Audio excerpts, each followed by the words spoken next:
Pimpaw updates ulit tayo guys. Kitang-kita naman natin dyan si Paolo Avellino guys na kumakanta. Ang gwapo niya oh. Daming napapakilig sa kanya dito guys. Ang dami, sobrang daming napapakilig sa kanya dito guys. Ayan. Ayan. Kasama niya po si Pambo dito guys. Ayan. Dako naman po tayo sa ibang kwan kay Paolo Avellino. Kasama niya po dyan si Bambo guys, si Bambo. At sa dami ng kanyang kasama dyan, si Bambo lang po yung kanyang pre-nomote dito guys. Sa kitang-kita naman natin yung kagaling ni Paolo Avellino dito guys. No? Ito yung kanila guys, ito yung pakita ko sa inyo yung eksena nila na kung saan po ay umawit ulit si Paolo Avellino dito na yung awit niya kasi guys is talagang nagpatibok sa puso ni Kim Chiu. Itong awit niya po guys is napakaganda.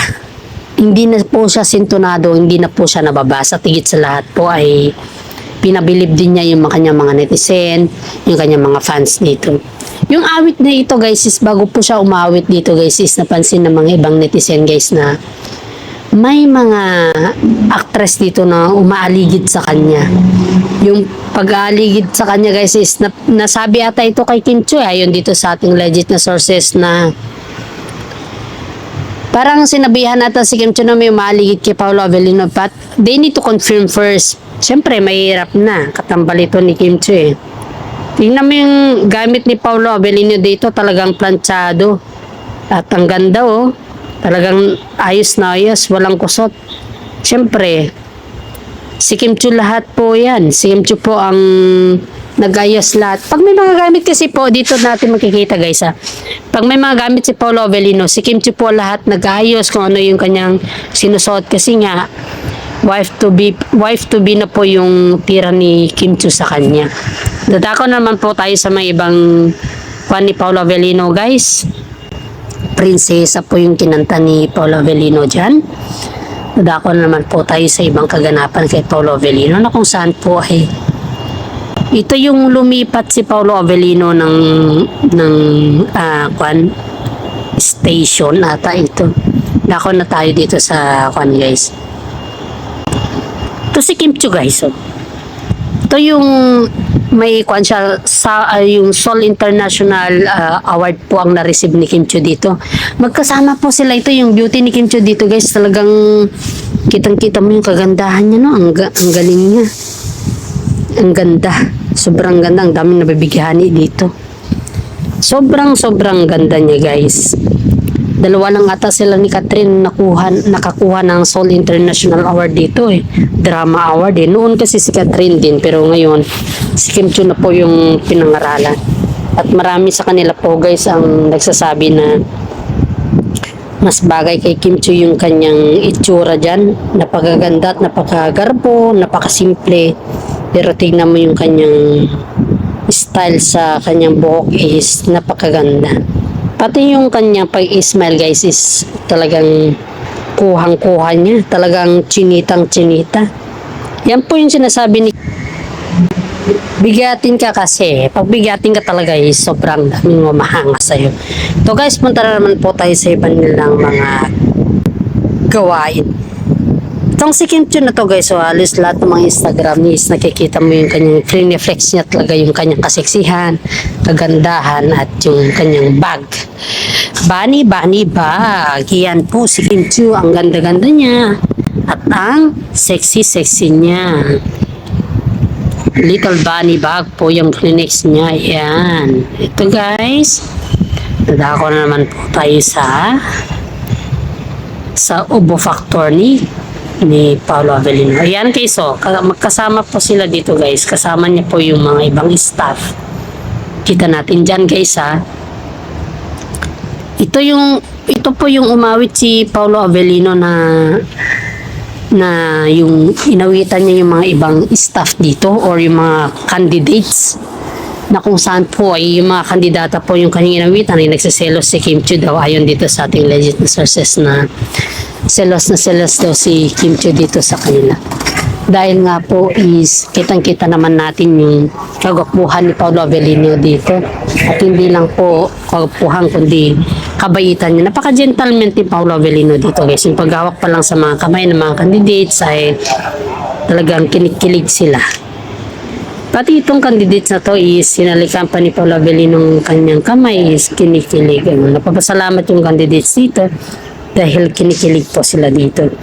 Ayan, kitang-kita naman natin dito yung kagiligan ni Paolo Avellino, guys.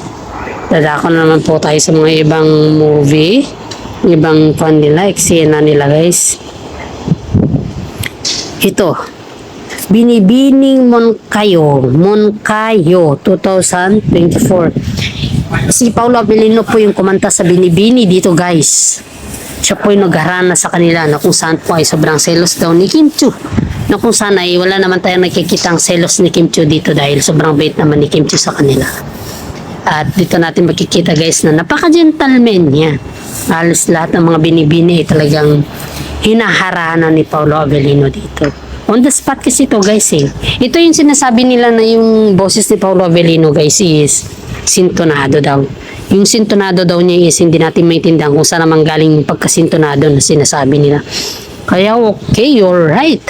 Ayon sa ating mga legit na sources guys is ito daw yung time na nagselos si Paolo Avellino ay nagselos si Kim Chiu kay Paolo Avellino. Sa katunayan guys is maraming nagsasabi na selos daw si Kim Chiu dito sa ginawa ni Paolo Avellino sa isang contestant. Pero lahat naman po sila guys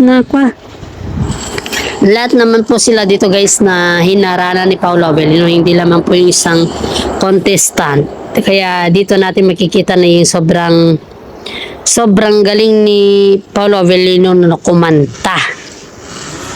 Kahit anong sabihin nilang pambabasa ay nagagalingan po ako kay Paolo Avellino. Hindi lang po sila kundi lahat po sa atin. Okay. Tignan mo yung pag-aaralan ni Paolo Avellino. Paolo Avellino is talagang napakabait niya, napaka-gentleman. Ito guys, punta na naman po tayo dito sa isang ito yung may blind items na pinagawa kay Kim Chiu guys. So exciting daw si Kim Chiu dito.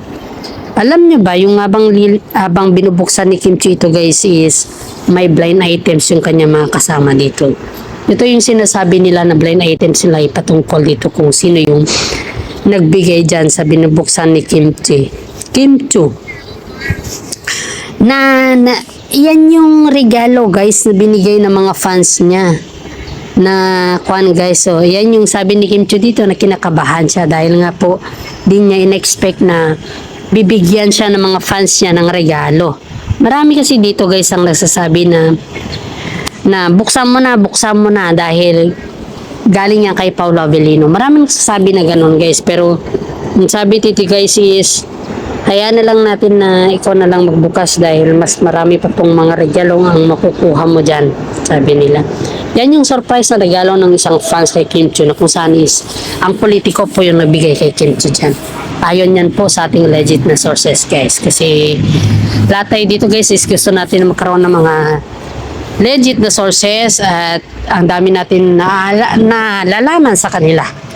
Kaya isipin natin guys kung ano yung kapakanan natin, kung ano yung kagandahan sa akin pa. Huwag lang po tayo mangbas guys dahil hindi po yan nakakaganda sa kapwa nating tao.